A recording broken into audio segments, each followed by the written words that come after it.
ये वक्फ लॉ क्या है और पूरे देश में इसके खिलाफ प्रोटेस्ट क्यों हो रहे हैं, आज हम इसी को जानेंगे।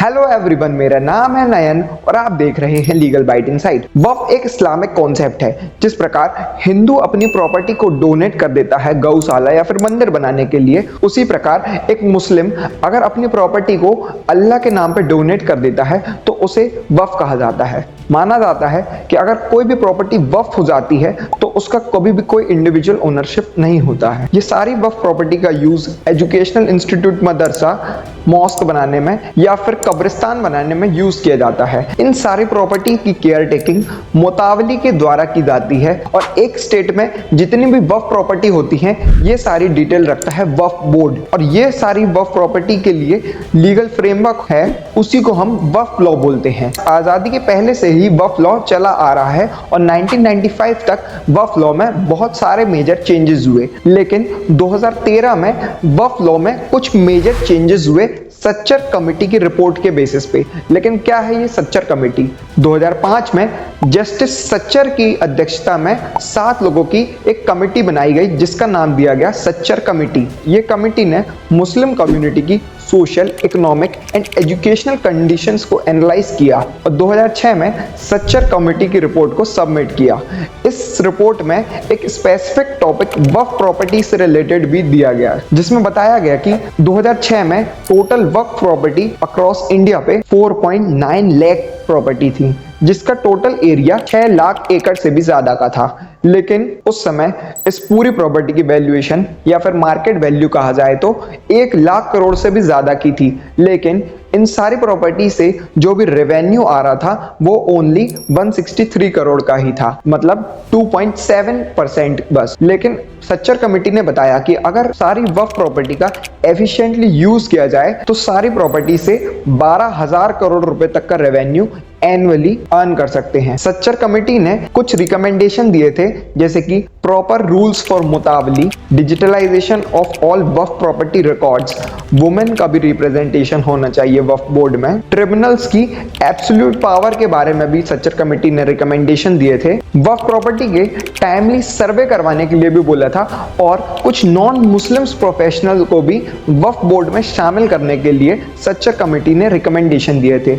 इन सारे रिकमेंडेशंस को ही ध्यान में रखते हुए 2013 के वक्फ अमेंडमेंट एक्ट को लाया गया था, लेकिन इस अमेंडमेंट में बहुत सारी कमियां होने के कारण 2025 में वक्फ अमेंडमेंट एक्ट 2025 को लाया गया। हमने वक्फ के कॉन्सेप्ट को तो जान ही लिया, लेकिन वक्फ के पुराने लॉ में क्या क्या कंट्रोवर्शियल इशू थे जो कि हमने न्यू लॉ में उसको ओवरकम किया है, अब हम इसको कंपेयर करेंगे। सबसे पहले 1995 का ओल्ड वक्फ लॉ ये कहता है कि अगर नॉन मुस्लिम भी चाहे तो अपनी प्रॉपर्टी को वक्फ कर सकता है, लेकिन न्यू लॉ के अकॉर्डिंग अब वही अपनी प्रॉपर्टी को वक्फ बना सकता है जो पिछले 5 साल से इस्लामिक प्रैक्टिस कर रहा हो। सेकंड, सबसे कंट्रोवर्शियल इशू था जो कि पुराने वक्फ लॉ में था, जिसको अब अमेंड कर दिया गया है, वक्फ बाय यूजर। अगर कोई भी प्रॉपर्टी में नमाज पढ़े या फिर कोई भी इस्लामिक प्रैक्टिस करें तो उसका विदाउट डॉक्यूमेंटेशन या फिर विदाउट सेल डीड या फिर विदाउट रजिस्ट्रेशन ही उस प्रॉपर्टी को वक्फ मान लिया जाता है। वक्फ बाय यूजर का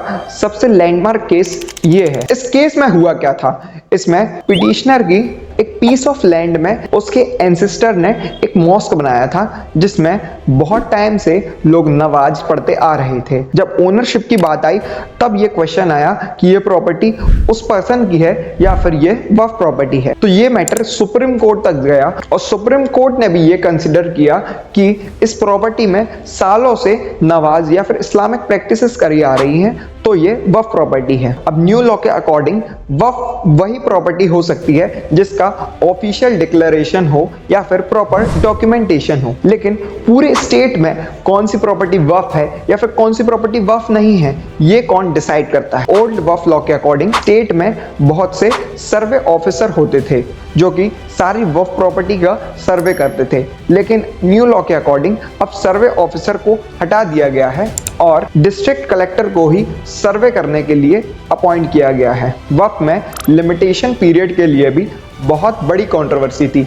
ओल्ड लॉ के अकॉर्डिंग अगर कोई भी प्रॉपर्टी वक्फ होती है, मतलब अगर कोई भी प्रॉपर्टी का गजट में नोटिफिकेशन आता है तो उसके 1 साल के अंदर अंदर आपको अपनी प्रॉपर्टी क्लेम करनी होगी। और अगर 1 साल तक आप अपनी प्रॉपर्टी क्लेम नहीं करते हैं तो वो प्रॉपर्टी वक्फ हो जाती है। लेकिन नॉर्मल लिमिटेशन पीरियड माना जाए, अगर किसी इंडिविजुअल की प्रॉपर्टी कोई क्लेम कर देता है तो उसे 12 साल तक का टाइम दिया जाता है, जो कि वक्फ लॉ में सिर्फ आर्बिट्ररी 1 साल का था।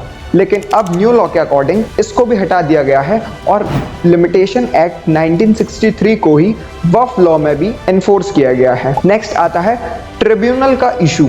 ये बहुत बड़ा इशू है। ओल्ड लॉ के अकॉर्डिंग ट्रिब्यूनल का फैसला ही फुल एंड फाइनल होता था। इसमें आप हाई कोर्ट में कभी भी नहीं जा सकते थे। ओनली उन मैटर्स में हाई कोर्ट को अप्रोच कर सकते थे जिसमें लीगल एरर हो या फिर कोई कॉन्स्टिट्यूशनल मैटर हो। लेकिन न्यू लॉ के अकॉर्डिंग अब अगर आप ट्रिब्यूनल्स के फैसले से सहमत नहीं हैं तो आप 90 डेज के अंदर अंदर जाके हाई कोर्ट में भी पिटीशन लगा सकते हैं। न्यू लॉ के बहुत सारे ऑब्जेक्टिव हैं, जैसे कि अब वुमेन को भी इक्वल राइट दिया जाए उनकी एंसेस्ट्रल प्रॉपर्टी में, जो कि ओल्ड लॉ में नहीं था। ओल्ड लॉ में इस कॉन्सेप्ट को फॉलो किया जाता था वक्फ अलल औलाद। इसका मतलब है कि अगर कोई भी फैमिली में कोई भी लीगल हायर नहीं है या फिर लाइन ऑफ सक्सेशन में कोई भी नहीं बचा है तो उसकी प्रॉपर्टी वक्फ हो जाएगी। लेकिन इस लाइन ऑफ सक्सेशन में या फिर लीगल हायर में वुमेन या फिर डॉटर को कभी भी कंसिडर नहीं किया जाता था, जो कि न्यू लॉ में वुमेन और डॉटर को भी इक्वल राइट दिया गया है उनकी एंसेस्ट्रल प्रॉपर्टी में स्टेक लेने के लिए। न्यू लॉ के अकॉर्डिंग वक्फ बोर्ड में 2 मुस्लिम वुमेन को भी अब वक्फ बोर्ड में जगह दी जाएगी। साथ ही साथ 2 नॉन मुस्लिम्स को भी वक्फ बोर्ड में शामिल किया जाएगा। लेकिन इन नॉन मुस्लिम्स मेंबर्स का क्या रोल रहेगा? क्या ये रिलीजियस मैटर में भी इंटरफेयर कर पाएंगे? तो इसका आंसर है नहीं। ये दोनों non Muslims member religious matter में इंटरवीन नहीं कर पाएंगे।